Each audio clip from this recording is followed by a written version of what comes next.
नयने सततं प्रणयोषधनम् प्रणमामि सचेसुतबालवरम्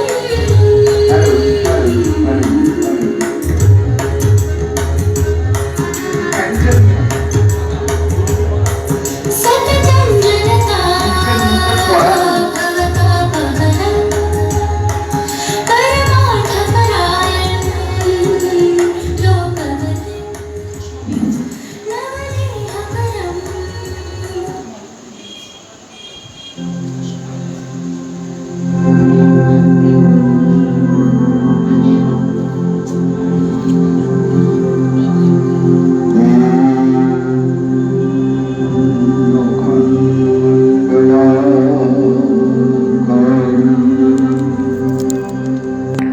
व्यक्तं येन चराचरं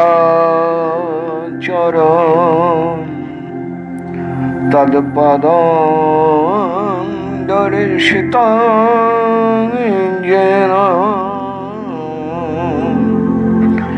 तस्मै श्री गुरवे नमः। वन्देऽहं श्री गुरुर्श्रीयुतपदकमलं श्रीगुरुन् वैष्णवांश्च श्रीरूपं सगुरुजातं सहगणरघुनाथान्वितं तं सजीवम् सद्वैतं सवधूतं परिजनसहितं कृष्णचैतन्यदेवं श्रीराधा कृष्णपादं सहगणललितं श्रीविशाखान्वितांश्च वंशकल्पतरुभ्यश्च कृपा दैव च पतितानां पावनेभ्यो वैष्णवेभ्यो नमो नमः। आजानुलम्बितभुजो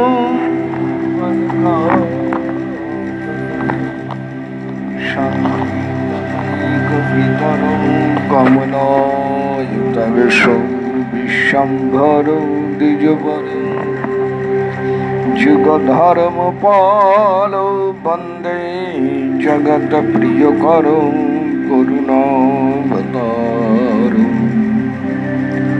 मूकं करोति वाचालं पङ्गुं लङ्घयते गिरिं यत्कृपां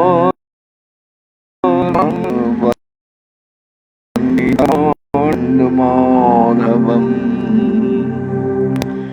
नमो ब्रह्मण्यदेवाय गो ब्रह्मणहिताय च जगद्धिताय कृष्णाय गोविन्दाय नमो नमः।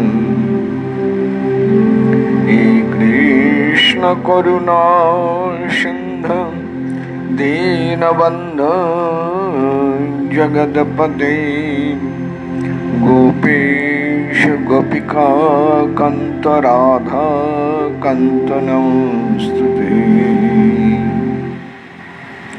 आनन्दलीलामय विग्रहाय हेमावति वक्षसि सुन्दराय तस्मै महाप्रेमरसप्रदाय श्रीचैतन्यचन्द्राय नमो नमस्ते। निताय गौर हरि बोल, निताय गौर हरि बोल, निताय गौर हरि हरि बोल। अथ श्री श्री गौराष्टकम्।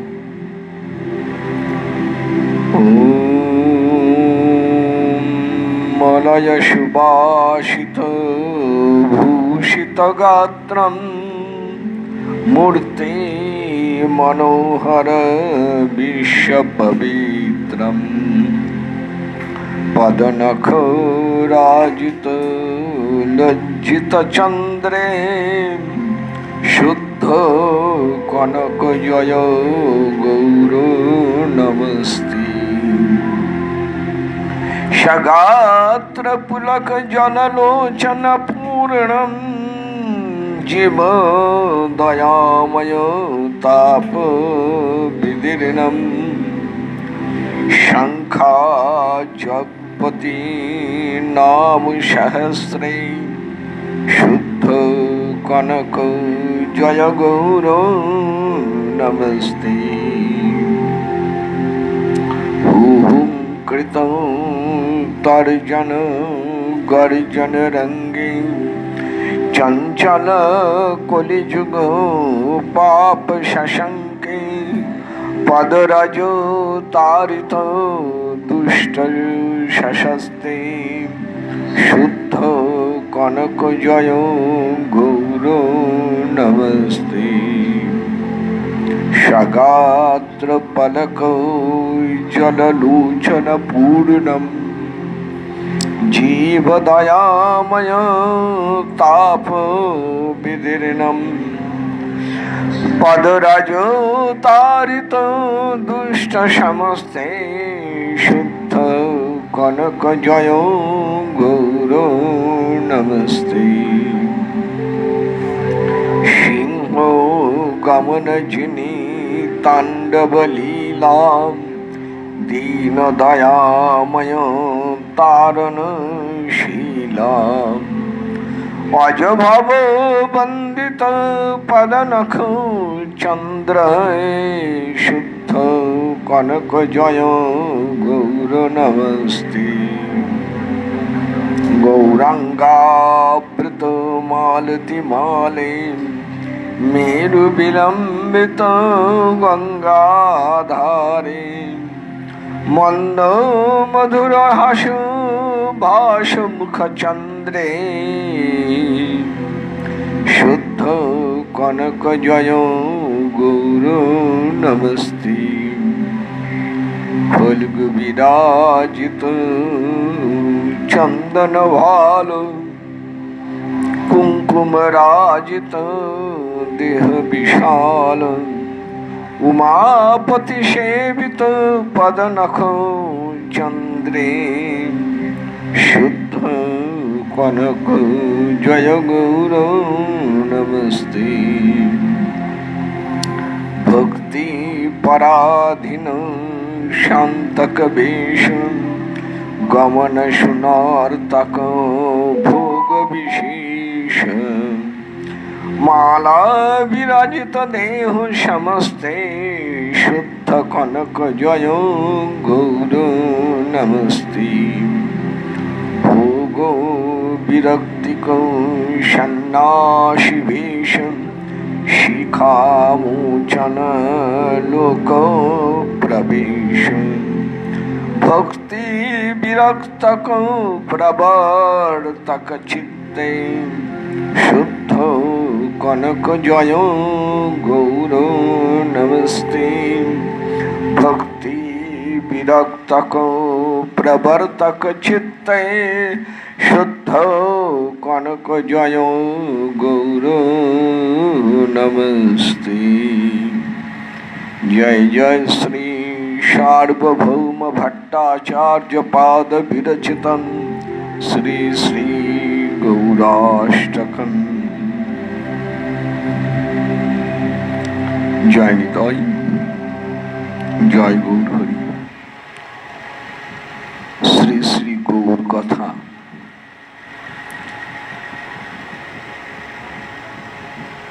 श्री श्री गौर कथा प्रसंगे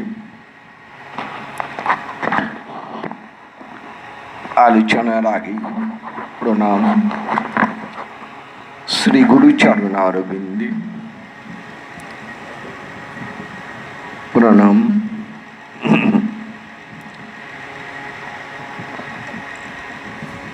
भजनानंदी सकल वैष्णव चरणे प्रणाम प्रभु निताई गौर हरि श्री राधा राधा वल्लभ गोपाल जी भगवान नारायण मंदिरे सकल देवता वृंदा देवी ग्रंथ महाराज सकल के प्रणाम। आज की गौर कथा सेवा प्रसंगे शंखनिधि परिवारेर पक्ष थेके सुंदर गोपाल शंखनिधि सेवा सहयोगिता करছেন। नित्यलीला नित्य धामगत भजहरि शंखनिधि दासी शंखनिधि भागवत शंखनिधि गंगा दासी शंखनिधि भूदेव शंखनिधि चारुबाला शंखनिधि ताদের এই স্মৃতি উদ্দেশ্যে আজকে भागवत सेवाয় सहयोगिताয় প্রভুনিতাই চরণে তাদের সকলের মঙ্গল কামনা করি। सर्वेषां मंगलं भूयात्। जय निताई जय गौरहरि। এবারে শুনুন গৌর কথা প্রসঙ্গে গতকাল শুনেছিলেন আহ্লাদিনী শক্তি। খুব সংক্ষেপে এগুলো আলোচনা করতে হচ্ছে, খুব ছোট করে বলতে হচ্ছে কারণ সময় তো কম। তাহলে আমরা রাধারানীর দুটি পরিচয় পেলাম, তত্ত্বগত দিক থেকে দুটো পরিচয় পেলাম। একটা পরিচয় পেলাম কৃষ্ণের প্রণয় বিকৃতি অর্থাৎ প্রণয়ের পরিণাম রাধারানী, আরেকটি পরিচয় পেলাম শ্রীকৃষ্ণের আহ্লাদিনী শক্তি, আনন্দ শক্তির সার আহ্লাদিনী, সেই আহ্লাদিনী শক্তি স্বরূপিণী রাধারানী। আজকে পরের অংশ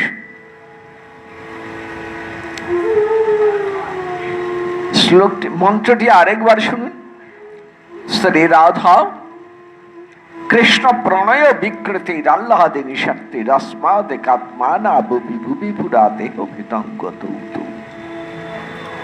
পুরা অর্থাৎ একেবারে গোড়াতেই দুজনে এক আত্মা, এক হয়েছিলেন দুজনে। শক্তি আর শক্তিমান একসঙ্গে রয়েছে। শক্তি শক্তিমান অভিন্ন। আপনারা জানেন আমাদের বেদান্ত দর্শন বলেন ব্যাসদেবের কলমে শক্তি শক্তিমান এক অভিন্ন। যারা শক্তি আর শক্তিমানকে ভিন্ন বলে মনে করেন তারা ভুল করেন। শক্তি শক্তিমান কখনো একজন আরেকজনের থেকে আলাদা নন, পৃথক নন। শক্তি শক্তিমান সবসময় একসঙ্গে থাকে। শক্তি মানে ভগবান, শক্তি মানে তার লীলা শক্তি, তার মায়া শক্তি, তার স্বরূপ শক্তি, সব কিছু কৃষ্ণের মধ্যে। শ্রী গোবিন্দ হচ্ছেন সর্বশক্তিমান আর সমস্ত শক্তির পূর্ণতম রূপ হচ্ছেন আমার রাধারানী। রাধা পূর্ণ শক্তি, কৃষ্ণ পূর্ণ শক্তিমান। গতকাল একটি প্রশ্নের উত্তর দিয়েছি, শুনেছেন আপনারা। প্রশ্নটি ছিল রাধারানীকে দেখা যায় না কেন, সবাই দেখতে পায় না কেন? এখানে বুঝুন, কালকে তুলনা দিয়েছিলাম আগুনের তাপ শক্তিকে চোখে দেখতে পান, দেহের প্রাণ শক্তিকে কেউ চোখে দেখতে পান? বাইরের জড় শক্তি বলি, বিদ্যুৎ শক্তিকে চোখে দেখতে পান না। কখনো কখনো বিদ্যুৎ শক্তি আচম্বিতে ও হঠাৎ একটু বিস্ফোরণের মধ্যে দিয়ে প্রকাশ পান, মুহূর্তের জন্য, পরক্ষণে আবার লুকিয়ে পড়ে। তা জগতের সমস্ত শক্তির যিনি মূল, তিনি রাধা, তিনি কৃষ্ণের অভিন্ন রূপ, এক আত্মা, দুই রূপ। কখন দুই রূপ হলেন? ভুবি জগতে এলেন তখন দুই রূপ।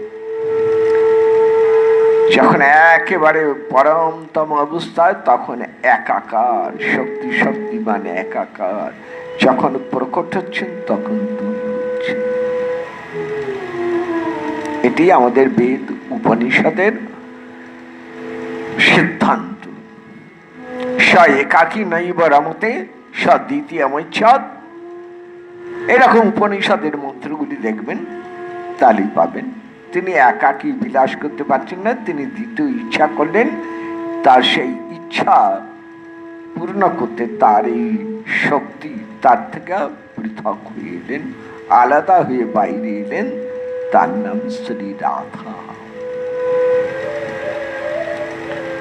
কেন বাইরে এলেন? ওই দেখুন, ওখানে একটা উপনিষদ একটা চমৎকার মন্ত্র বলেছেন, স একাকী নৈব রমতে।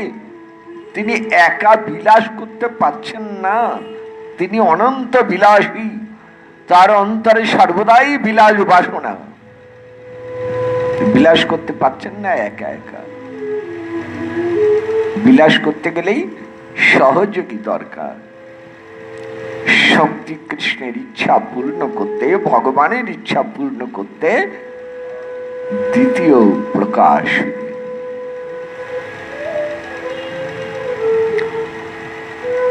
মন্ত্রটি আবার শুন। अस्माद एकात्मान आपि भुवि पुरा देह भेदं गतो शक्ति देह भेद। श्री राधा कृष्ण प्रणय विकृति आह्लादिनी शक्ति अस्माद एकात्मान भुवि। इदानीं काले সেই দুই এবার একাকার।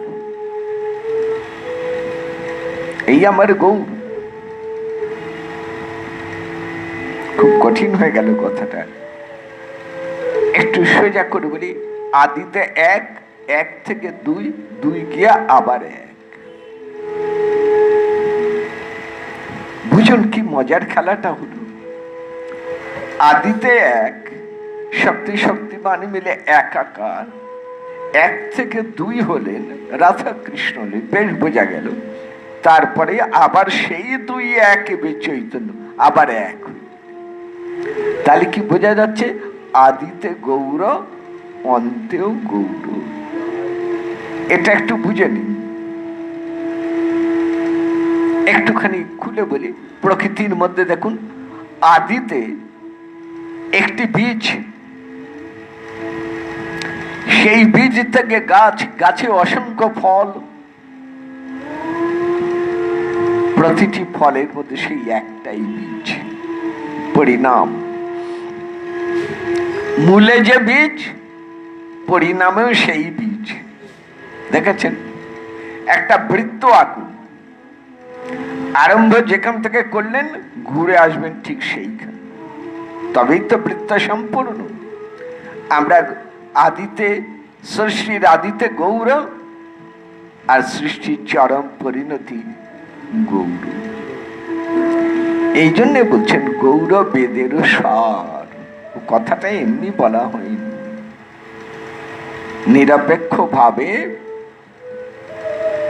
একটু লক্ষ্য করবেন, অসাম্প্রদায়িক ভাব দিয়ে একটু লক্ষ্য করে দেখবেন, আমাদের বেদ উপনিষদের সাথে মিলিয়ে দেখবেন, তাহলে পরে পাবেন গৌর তত্ত্ব কেমন। এবার আসুন, মহাপ্রভু তাহলে শক্তি আর শক্তি মানে মিলিত তনু। একটা দ্বন্দ্ব ছিল। মহাপ্রভু যে সময় আবির্ভূত হয়েছেন সেই সময় সারা ভারতে তো বটেই, বাংলায় খুব ঝগড়া ছিল, ভীষণ ঝগড়া ছিল। কে বড়, শক্তি বড় না শক্তিমান বড়? বেদ বললেন দুই এক অভিন্ন, কিন্তু সে কথা চাপা পড়ে গেল। শক্তি বড় না শক্তিমান বড়, এই দ্বন্দ্বটা বড় হয়ে গেল।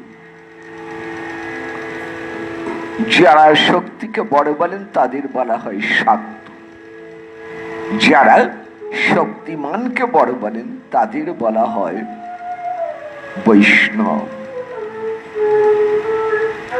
খুব জোর ঝগড়া, মুখ দেখা দেখি বন্ধ। শাক্তের আচার আচরণ, তার ক্রিয়াকর্ম বৈষ্ণবের মনোপুত নয়, আবার বৈষ্ণবের ভাব রস সাধনা শাক্তের কাছে নিরর্থক। খুব দ্বন্দ্ব, মুখ দেখা দেখি পর্যন্ত বন্ধ। এরকম নিন্দাবাদ তো দুই পক্ষেই হয়েছে, অজস্র হয়েছে, এবং সেটা যে আজও পর্যন্ত পরিপূর্ণরূপে মিটেছে কথা জোর দিয়ে এখনো বলতে পারছি না। প্রকাশ্যে না হোক, অন্তরে অন্তরে কিন্তু এখনো পর্যন্ত এই দ্বন্দ্বের অবসান হয়নি। যাই হোক, এবার আসুন আবার প্রসঙ্গে ফিরে যাই। মহাপ্রভু এক অভিনব লীলা প্রকাশ করেছিলেন। আপনারা জানেন মহাপ্রভু যে লীলা প্রকাশ করেছিলেন শ্রীধাম নবদ্বীপে, তিনি একটি নাটক অভিনয় করেন। গৌরী লীলা শুনি, গৌরাঙ্গের মধুর লীলা যার করেনে প্রবেশিলা, হৃদয় নির্মল ভেল তার। সমস্ত ভক্তগণকে একদিন শ্রীবাসঙ্গনে ডেকে মহাপ্রভু তার পরিকল্পনা জানালেন, বললেন আমি নাটক অভিনয় করব। তখনকার দিনে ছিল মঙ্গল গান, যাত্রাপালা ধরনের। নাটক অভিনয়টা তখন লোকে ঠিক জানত না। এই নাটক অভিনয়ের সূত্রপাত আরম্ভ কিন্তু আমার মহাপ্রভুর হাতে। এই বিষয়ে একটি সভাতে আমি শুনেছিলাম, বাংলার সুপ্রসিদ্ধ নাট্যকার শ্রী মন্মথ রায়ের কাছে শুনেছিলাম। তিনি ভাষণে বলেছিলেন, মহাপ্রভু বাংলা নাটকের ভগীরথ পথিকৃৎ। তিনি প্রথমে রঙ্গমঞ্চে অভিনয় করতে শেখান। তিনি স্ক্রিপ্ট রাইটার, মানে তিনি নাট্যকার, তিনি পরিচালক, ডিরেক্টর, তিনি আবার মিউজিক ডিরেক্টর, মানে কি গান হবে কি বাজনা হবে সেগুলো ঠিক করে দিচ্ছেন। তিনি আবার মেকআপ ম্যান, মানে কে কি সাজবেন, কেমন সাজবেন সেসব ঠিক করে দিচ্ছেন। এক কথায় একটি নাটক অভিনয়ের পরিচালনার সব দিকটাই মহাপ্রভু নিজে। তারপরে এলো এবার নির্বাচনের পালা, কে কোন ভূমিকা, হ্যাঁ কি বিষয় না কৃষ্ণলীলা বিষয়ে তিনি নাটক করবেন। এই নাটকের দুটি অংশ, একটি অংশ হবে কৃষ্ণের ব্রজলীলা, আর একটি অংশ হবে কৃষ্ণের মথুরা দ্বারকা লীলা। মহাপ্রভু কবে এই নাটক লিখেছেন আমরা জানি না, কেউ জানেন না, কিন্তু ভূমিকা বন্টন করা হয়ে গেল। যেমন দেবর্ষি নারদের ভূমিকায় অভিনয় করবেন শ্রীবাস পণ্ডিত, নিত্যানন্দ প্রভু সাজবেন বড়াইপুরি যোগমায়া দেবী পূর্ণমাসী, গদাধর সাজবেন রাধা, শ্রী অদ্বৈত হবেন শ্রী গোবিন্দ। বুঝুন কেমন ভূমিকা বন্টন হচ্ছে। হরিদাস ঠাকুর হবেন কোতোয়াল তথা নাটকে বিবেকের ভূমিকা। মাঝে মাঝে এসে গান গেয়ে সবাইকে সচেতন করে দেবেন। সন্ধ্যে থেকে নাটক আরম্ভ হবে, সারা রাত হবে, ভোরে শেষ হবে। জায়গা স্থান, হ্যাঁ, মহাপ্রভুর মেসমশাই চন্দ্রশেখর আচার্যের বাড়িতে বিরাট এই জায়গা, সেইখানেই রঙ্গমঞ্চ তৈরি করে অভিনয় হবে। তারপর রিহার্সাল মানে মহড়া দেওয়াও হয়ে গেল। হ্যাঁ, সবাই জানতে চাইলেন, আমাদের তো দেয়া হলো, ভূমিকা দেয়া হলো, যাকে যা দেবার। মহাপ্রভু নিজে কোন ভূমিকায় অভিনয় করবেন? মহাপ্রভু বললেন, আমি সেটা এখন কাউকে বলবো না। আমি কোন ভূমিকায় অভিনয় করবো সেটা আপাতত গোপন থাক।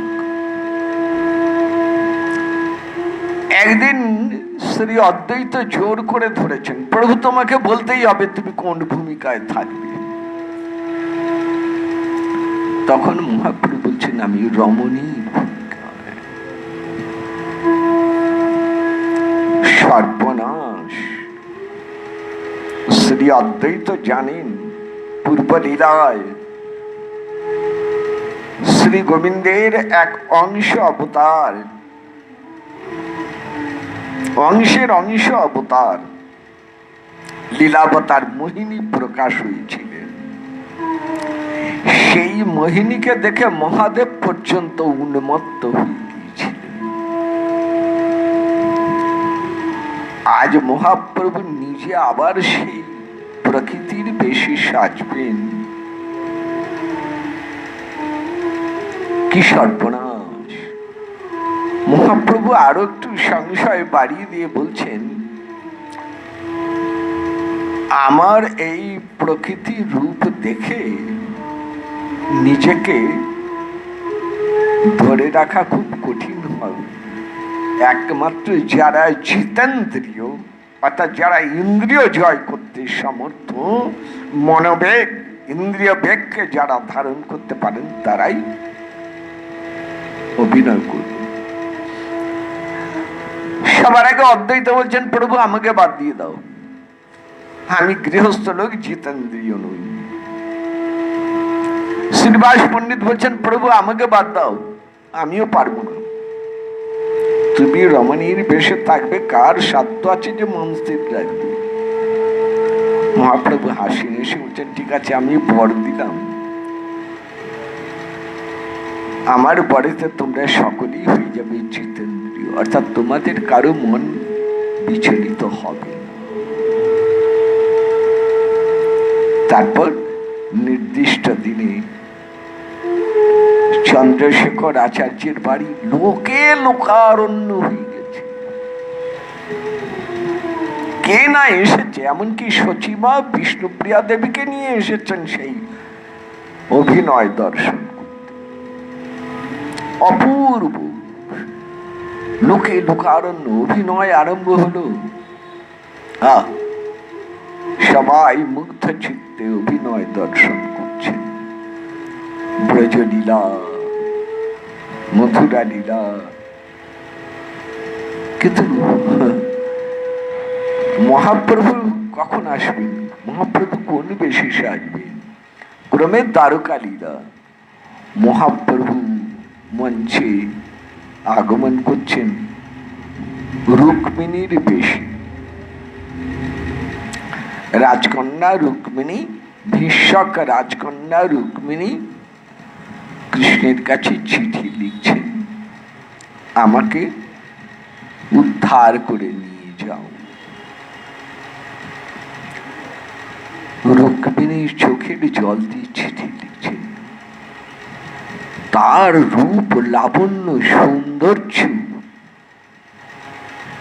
সর্বজন মনোহারী, সর্বচিত্ত আকর্ষক এমন হয়ে গেল সবাই মুগ্ধ দৃষ্টিতে সেই অপূর্ব রমণীকে দর্শন করছে। তার শোভা, তার সৌন্দর্যের যেন কোনো তুলনা হয় না। এমনকি সচিমা পর্যন্ত বিষ্ণুপ্রিয়া দেবীকে বলছে, নিমাই কার ঘরের মেয়েকে নিয়ে এলো অভিনয় করাতে? এত সুন্দর মেয়ে আমাদের নবদ্বীপে আছে বলে তো কোনোদিন জানতাম না। হয় হয়, তখনকার দিনে এই অভিনয়কে সামাজিক দিক থেকে একটু নিচু বলে মনে করা হতো। বলে এরপরে মেয়েটার কি আরে বিয়ে হবে? অভিনয় করছে নটিনী। কিন্তু এত চমৎকার মেয়ে, এত সুন্দর মেয়ে, কার বাড়ির মেয়ে গো? একজন চিনতে পেরেছিলেন।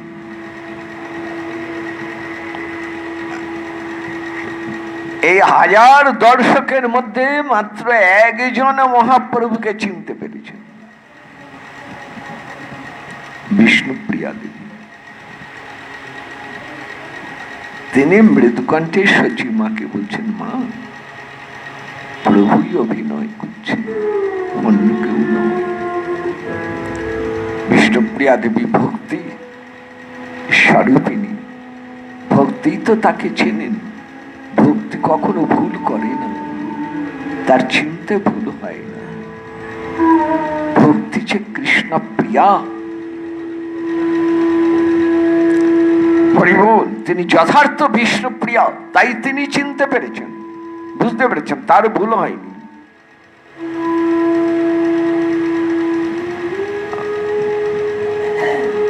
সেই রুক্মিণী যখন মঞ্চে সবার উঠে দাঁড়িয়েছেন সবার কাছে, আর মহাপ্রভুর ইচ্ছায় সেই এক মুহূর্তের জন্য যোগমায়া যে এক অপূর্ব খেলা খেলেন, এমন একটি আকর্ষণ শক্তি সবার মধ্যে জেগে উঠল। সবাই ছুটে এলেন সেই সুন্দরী রমণীর কাছে। দর্শক, ভক্ত, সবাই, অভিনেতা, সবাই ছুটে এসেছেন। সবার ইচ্ছে একটু ছুঁয়ে দেখবো, একটু ধরে দেখবো। রমণী মহাপ্রভু মুহূর্তে আরেক রূপ ধারণ করলেন। রমণী হয়ে গেলেন জননী, বিশ্বম্বর হলেন বিশ্ব জননী, দেবী দুর্গা ভগবতী, চণ্ডিকা মহালক্ষ্মী স্বরূপিণী। অপূর্ব সেই চণ্ডিকা মূর্তি, সিংহাসাং শশি শেখরাং মরকত প্রাক্ষং চতুর্ভীর্ভুজৈ শঙ্খং চক্র ধনুং শরাংশ দদতি নেত্রৈ স্ত্রী বিশোভিতা আবুক্তাঙ্গদহার গণতরঞ্চিত গণন নূপুরা দুর্গা দুর্গতি হারিণী ভবতু ভূরত্নোল্লসত কুণ্ডলা। এই অপূর্ব ধ্যান মন্ত্র দেবী চণ্ডিকা সেই রূপ প্রকাশ করলেন মহাপ্রভু। সেই রূপ কখনো চতুর্ভুজা, কখনো দ্বিভুজা, কখনো ষোড়শ ভুজা, কখনো অষ্টাদশ ভুজা, কখনো সহস্র ভুজা, নানান রূপে অভিব্যক্ত হতে লাগলেন।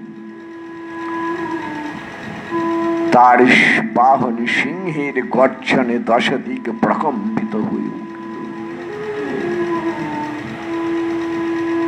দেবী দুর্গার স্তব মন্ত্র পাঠ করতে লাগলেন, অনেকে চণ্ডী স্তুতি করতে লাগলেন। ত্বং স্বাহা ত্বং সদা ত্বং হি বষটকার সরাত্মিকা সুধাতমক্ষরে নিত্য ত্রিধামাত্রিকা স্থিতা। প্রথম সব চণ্ডিকার। কিংবা কেউ বলছেন দেবী প্রপন্নার্তি হরে প্রসীদ প্রসীদ মাতুর জগত অখিলস্য প্রসীদ বিশ্বেশ্বরী পাহি বিশ্বম তমীশ্বরী দেবী চরাচরস্য। দ্বিতীয় স্তব। তৃতীয় স্তবই বুঝছেন, নমো দেব্যৈ মহাদেব্যৈ শিবাবৈ শততং নমঃ, নমো প্রগিত্যৈ ভদ্রাবৈ নিয়তাঃ প্রণতাস্মতাম। এইভাবে দেবী চণ্ডিকার নানান স্তব পড়তে দেখলেন। আবার শ্রী বৃন্দাবন দাস ঠাকুর শ্রী চৈতন্য ভাগবতে লিখছেন, জয় জয় জগন্মাতা জগত ঈশ্বরী, হে মহামায়া, হে জগন্মাতা, হে জগদীশ্বরী, কৃপা করে জগৎকে শান্তি দান করো, তোমার চরণ ছায়ায় জগৎ সকল অমঙ্গল থেকে মুক্ত হোক। অপূর্ব স্তব মন্ত্র দেখবে। জননী কি দেখালেন মহাপ্রভু এই অভিনয়ের মধ্যে দিয়ে? একটাই, সবার অন্তরে একটি বার্তা মহাপ্রভু সেদিন এই অভিনয়ের মধ্যে দিয়ে শিক্ষা দিলেন, গৌর গৌরী।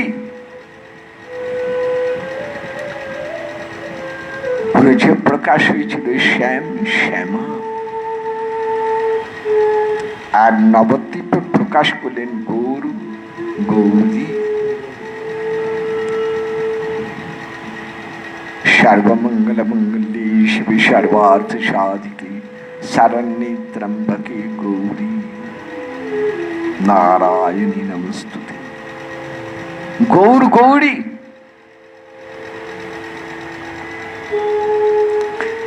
শাক্ত বৈষ্ণবের দ্বন্দ্ব মিটে গেল। দেখুন, এখনো পর্যন্ত কিন্তু অনেকে এই লীলা কথাগুলিকে জানেন না বলে অনেক রকম করে। মহাপ্রভুকে শাড়ি পরানো দেখে কারো কারো, আমি নিজে শুনেছি কথাটা, মহাপ্রভুকে শাড়ি পরানো হয়েছে, নাগরী বেশে সাজানো হয়েছে, রাধা ভাবে সাজানো হয়েছে, এতে নাকি মহাপ্রভুর অপমান। কারণ কোন পুরুষ কখনো নারী বসন নারী বেশে সাজেন না, মহাপ্রভুকে রমণী বেশে সাজিয়েছে। এটা ধামেশ্বর মহাপ্রভু সম্পর্কে অথবা হরিসভায় নাটুয়া গৌর প্রসঙ্গে এরকম সমালোচনা অনেকের কাছে আমি শুনেছি। তারা একটি কথাই ভুলে যান, গৌর শুধু কৃষ্ণ নয়, গৌর যে রাধা, রাধা কৃষ্ণ। শুধু কৃষ্ণ নন, তিনি রাধা কৃষ্ণ। গৌর আমার কখনো শ্যাম, কখনো রাধা।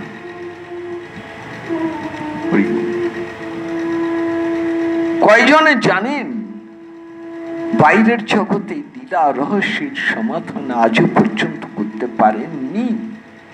কারণ এই রকম একই দেহে দুইজনের প্রকাশ, দুই মিলেমিশে একাকার, এ রামলীলায় হয় নাই, এ কৃষ্ণ লীলায় হয় নাই, একমাত্র গৌর লীলাতে হচ্ছে।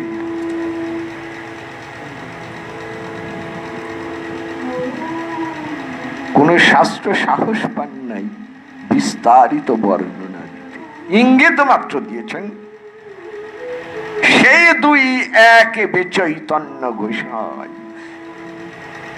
রস আস্বাদিতে দহি হইলা এক ঠাই। সেই দুই এক চৈতন্য গোসাই। আপনি যখন মহাপ্রভুকে প্রণাম করছেন, তখন যেমন সেই প্রণাম শ্রী গোবিন্দের চরণে পৌঁছচ্ছে, তেমনি করে রাধারানীর চরণে পৌঁছচ্ছে। কারণ রাধা কৃষ্ণ মিলিত তনু গৌর। গৌর শুধু কৃষ্ণ নন, তিনি রাধা কৃষ্ণ মিলিত তনু। এই কথাটাই পরিষ্কার করে বোঝা দরকার। তিনি বারবার করে বলছেন, তিনি রাধা কৃষ্ণ মিলিত তনু।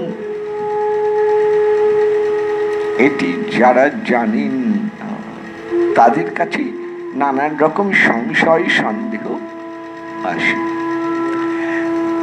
মহাপ্রভু কেমন? দেখুন, এই রাধা কৃষ্ণ মিলিত স্বরূপটি কিন্তু সবার কাছে মহাপ্রভু নিজেও প্রকাশ করেন নাই। নবদ্বীপ তো নয়, কার কাছে প্রকাশ করেছেন? রায় রামানন্দের কাছে প্রকাশ করেছেন, স্বরূপ দামোদরের কাছে প্রকাশ করেছেন, স্বরূপ গোস্বামী পাদের কাছে প্রকাশ করেছেন, সনাতন প্রভুর কাছে প্রকাশ করেছেন, শ্রী রঘুনাথ দাস গোস্বামীর কাছে।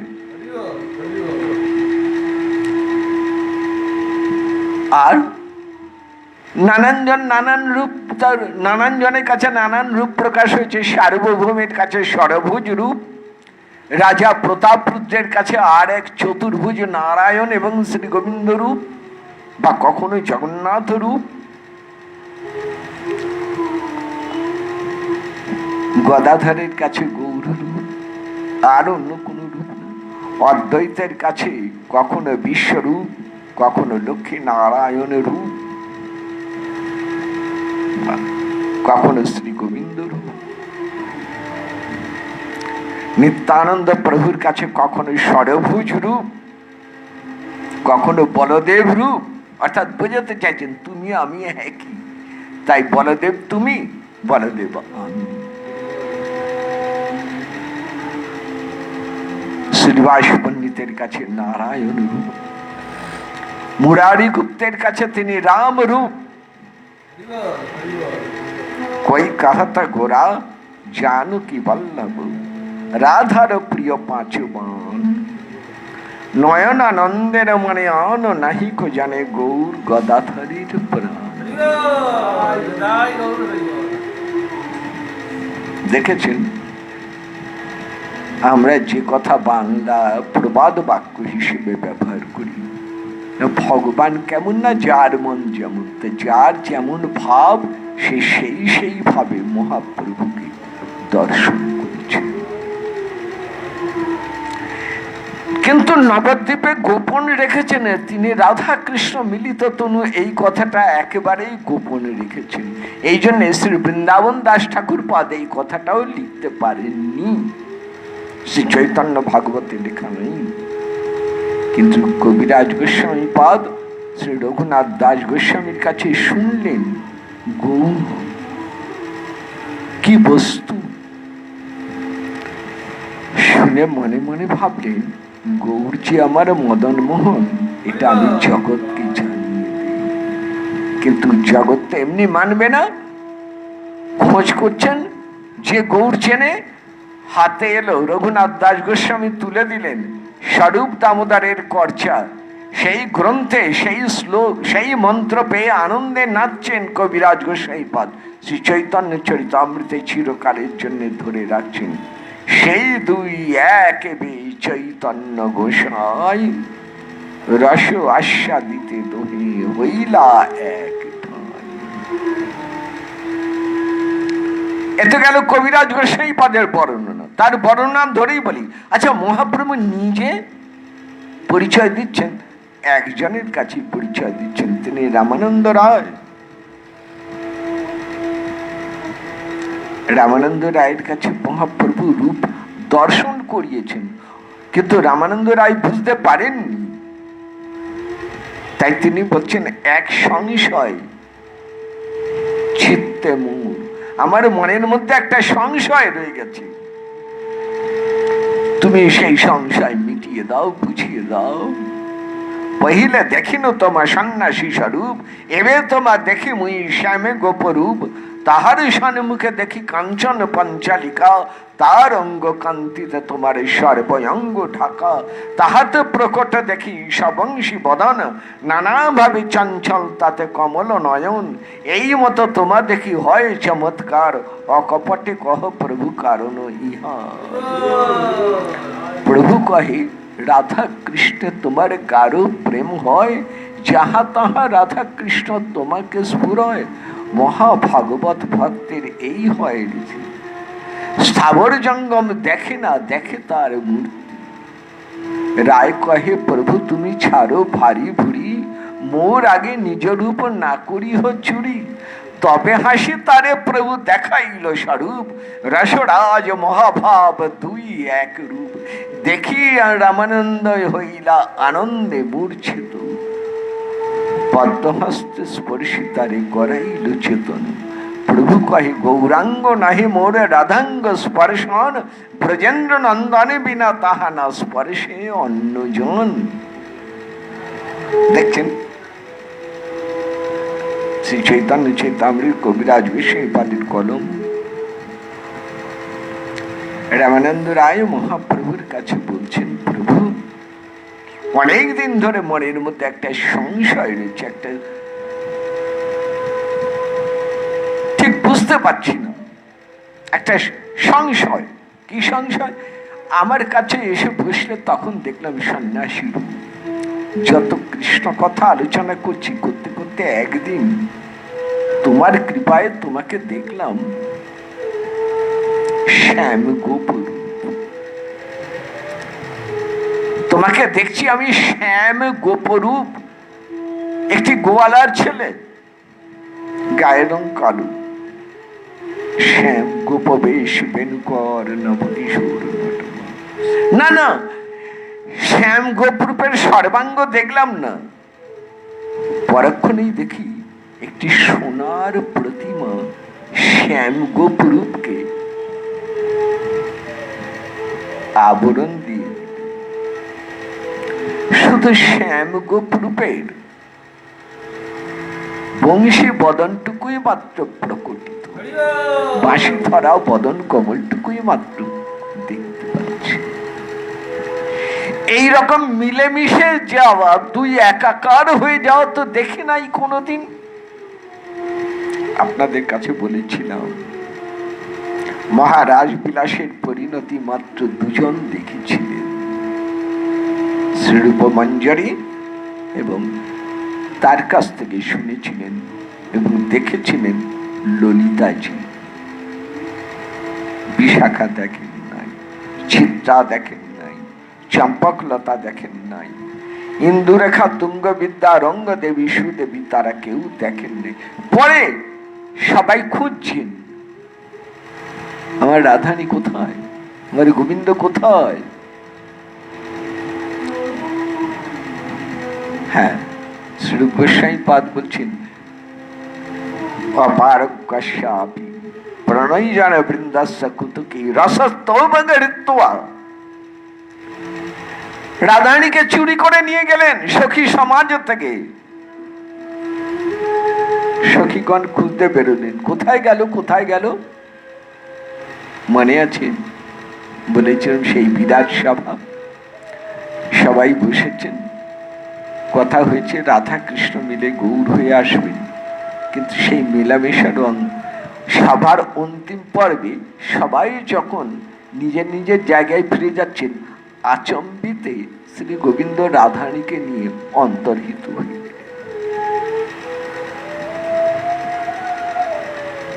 চুরি করে নিয়ে গেলেন। যে চুরি করে সে কি সবাইকে দেখে শুনে চুরি করে?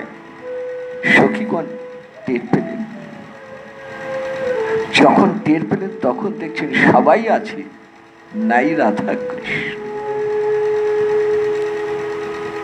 সখীগণ মঞ্জরীগণের প্রাণ রাধা কৃষ্ণ প্রাণ মূর্ছি করে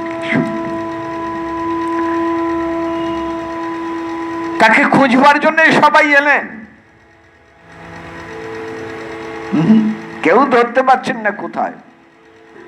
এই প্রথম ধরা পড়লেন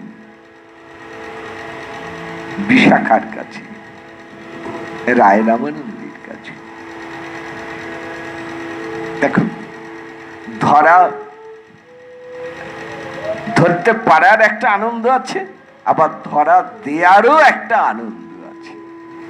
এতদিন আমার মহাপ্রভুর অন্তরে একটা অভাব ছিল, কেউ আমাকে, সবাই আমায় কৃষ্ণ কৃষ্ণ বললে, নবদ্বীপে সবাই আমায় কৃষ্ণ কৃষ্ণ বললে, সবাই আমাকে শ্যাম বললে, কিন্তু আমি যে রাধে শ্যাম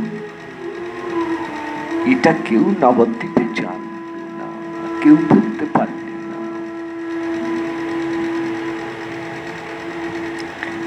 অদ্বৈত প্রভু জানলেও একবারে মুখ বন্ধ করেছেন, কোন ক্রমেই প্রকাশ করেন। অদ্বৈত প্রভু জানতেন না এটা আমি মনে করি না, তিনি জানতেন, কিন্তু একবারেই প্রকাশ করেন।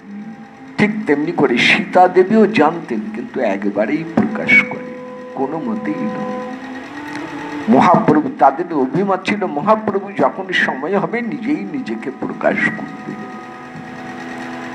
সার্বভৌম চিনলেন না, গোপীনাথাচার্য চিনলেন না,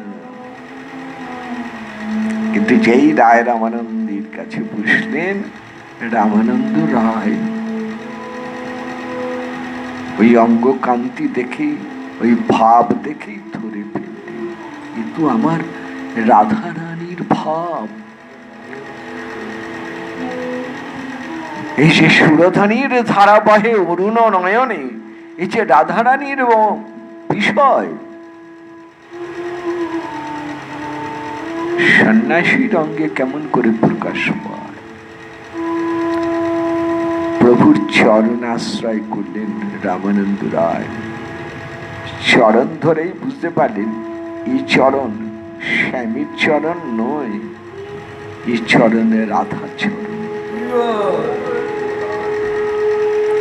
এই জন্যই কবিরাজ গোসাইপাদ খুলে লিখছেন, প্রভু পদে ধরি রায় করে নিবেদন। প্রভুর চরণ ধরে রামানন্দ রায় বলছেন, চরণ ধরে আছেন, চরণ ধরে আছেন মানেই বুঝতে পারছেন, চরণ ধরে বুঝতে পারছেন এই চরণ স্বামীর চরণ নয়, এই চরণ আমার রাধা চরণ, রাধা রানীর চরণ কমল।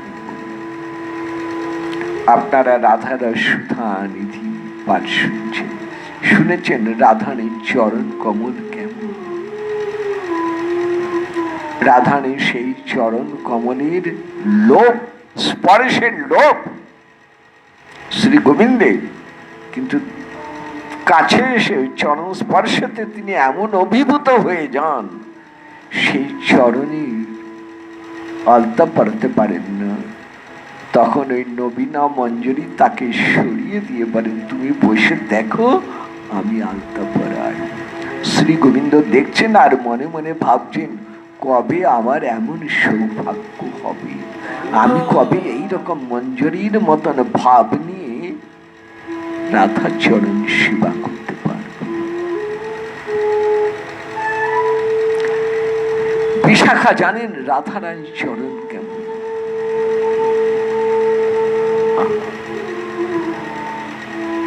সেই রাধার চরণ রামানন্দ রায় স্পর্শ করছেন, গৌরাঙ্গ চরণ নয়, চরণ স্পর্শ মাত্রাই তার অন্তরে সত্তা বলে দিচ্ছে, যে চরণ ছিঁড়াছ এই চরণ রাধারানীর চরণ।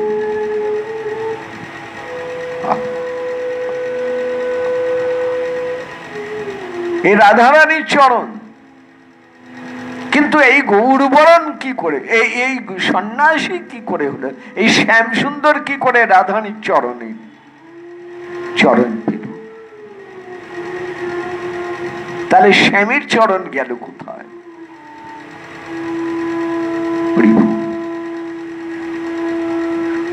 কত এক প্রশ্ন থেকে কতগুলো প্রশ্ন এসে যায়। মহাপ্রভু হাসছেন, তবে হাসি কেন হাসেন? এতদিনে রায় তুমি ধরতে পারলে, আমার চরণ অনেকেই পূজা করেছে, অনেকেই প্রণাম করেছে, আমার চরণ অনেকেই দর্শন করেছে, এই চরণ যে রাধা চরণ কেউ বলতে পারেননি, একমাত্র তুমি বুঝতে পেরেছ, তুমি যথার্থ বুঝতে পেরেছ। তাই ধরা পড়ার আনন্দে মহাপ্রভু হাসছে, তবে হাসি কি করে হলো? শ্যাম কোথায় রইলেন, কিভাবে রাধারানীর মধ্যে রইলেন? আর মুখে বলবো না, এবার চোখের সামনে দেখায়। দেখালেন মহাপ্রভু। রায় রামানন্দ দেখছেন, সেই দুই একাকার হয়ে যাচ্ছেন, এমন আনন্দ এলো এই রসরাজ মহাভাবের এই অপূর্ব ভাব সম্মেলন দর্শনে মূর্ছিত হয়ে পড়লেন রামানন্দ রায়। মহাপ্রভু স্পর্শ রাম রায় দেখলো তো, বুঝতে পারলেন, এবার নিজের মুখে একটু বলে দিই, আমার অঙ্গ গৌরাঙ্গ, গৌর অঙ্গ আমার নয়, গৌরাঙ্গ নহে রাধাঙ্গ। রাধারানী তুমি যা ছুঁয়ে দেখছো, আমি যা সবসময় ছুঁয়ে আছি, সেটা হচ্ছে রাধারানীর অঙ্গ। আমার নয়ন, আমার বদন, আমার বাহু, আমার বক্ষস্থল, আমার চরণ কমল সকলই রাধা।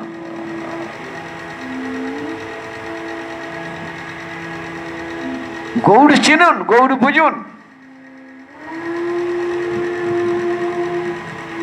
আমার আপাদ মস্তক সবটাই রাধা। রাধারানীকে ধরে আছি, স্পর্শ করে আছি আমি ভেতরের থেকে। এইবার আমার পরিচয়টা দিয়ে আমি কে? রাধারানীকে তো ব্রজেন্দ্র নন্দন ছাড়া আর তো কেউ এভাবে ছুঁতে পারে না। ব্রজেন্দ্র নন্দন বিনা তাহা না স্পর্শী অন্যজন। তাহলে এবার বুঝে নাও, রাধারানীকে যে আমি ধরে আছি, তাহলে আমার পরিচয়টা কি?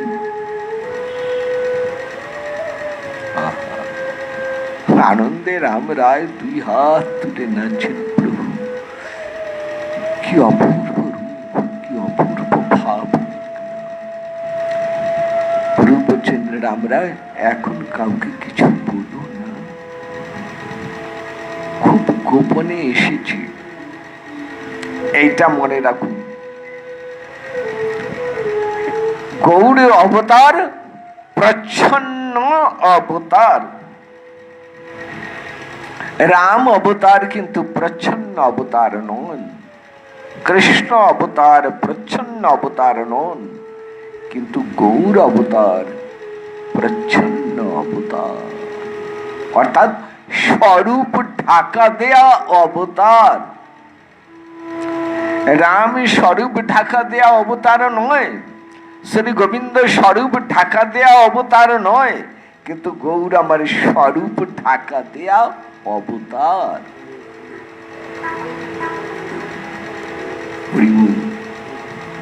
তাই গৌর আমার নিতাইয়ের প্রাণ, নিত্যানন্দ দেহ তাতে প্রাণ গৌর চন্দ্র। নিত্যানন্দই জানেন গৌরকে কি বিষয়, তাই তিনি মানুষের কাছে ঘুরে ঘুরে বলছেন,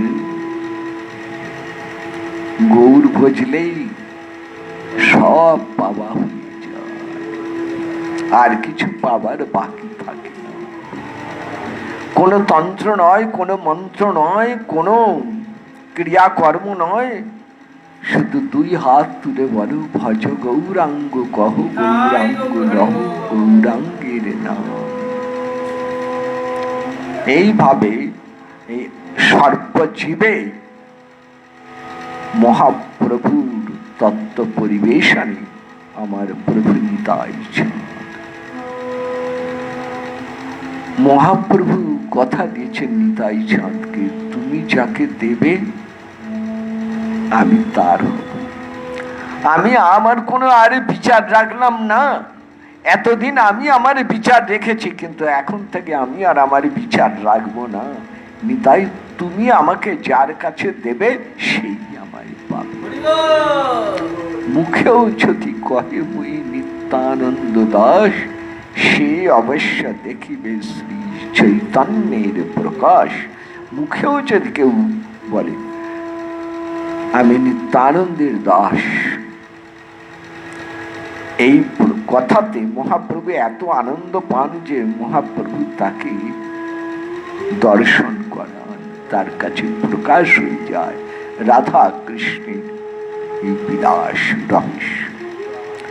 তারে শুনলেন তদ্দয়ঞ্চৈক্যমাপ্তম শ্রী চৈতন্যং প্রকট মধুনা তদ্দয়ঞ্চৈক্যমাপ্তম রাধা ভাবদ্যুতি সুবলিতম। একটা কথা বাকি রইল, খুব ছোট করে আলোচনা করছি। রাধা ভাবদ্যুতি,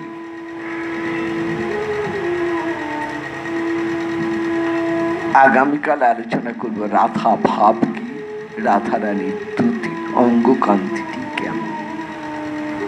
রাধা ভাবদ্যুতি, রাধারানীর ভাবের নাম মহাভাব।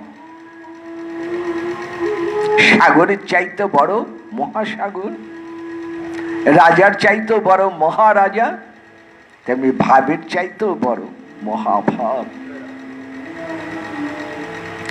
দ্যুতি মানে অঙ্গ ছটা, যেমন সূর্যের আলো, যেমন চাঁদের আলো, যেমন মণিরত্নের থেকে একটা ছটা বেরোয়, হীরকের থেকে ছটা বেরোয়, তার এবারে দ্যুতি।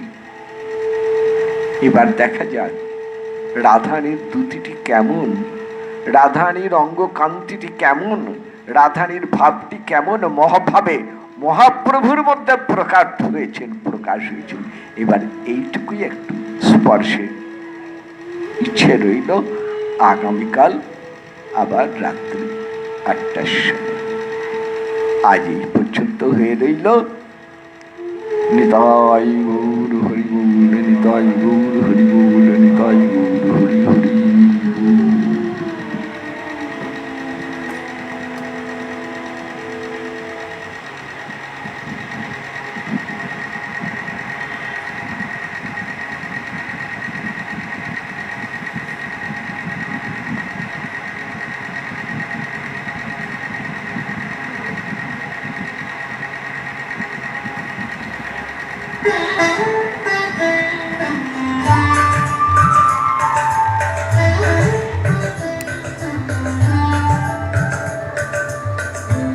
श्री कृष्ण चैतन्य प्रभु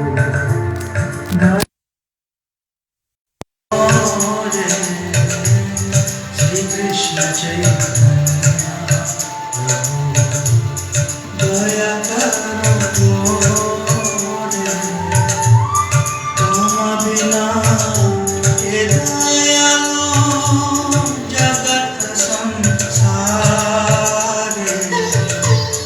तुम बिना के दयालु जगत संसार, पतित पावना हेतु तब अवतार, पतित पावना हेतु तब अवतार। मोसमपातिता प्रभु न पाई देखा, मोसमपातिता प्रभु न पाई देखा। श्री कृष्ण चैतन्य प्रभु दया करो मोरे,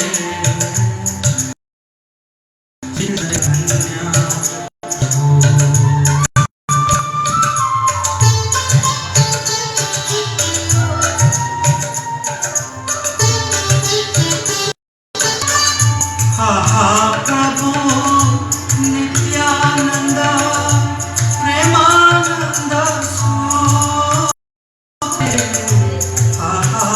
प्रभु नित्यानंद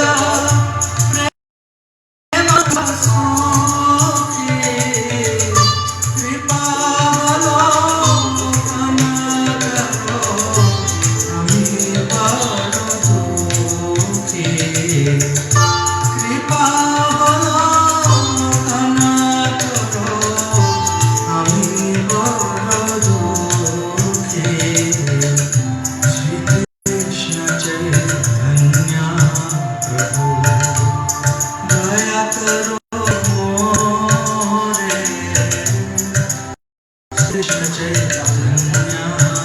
प्रभु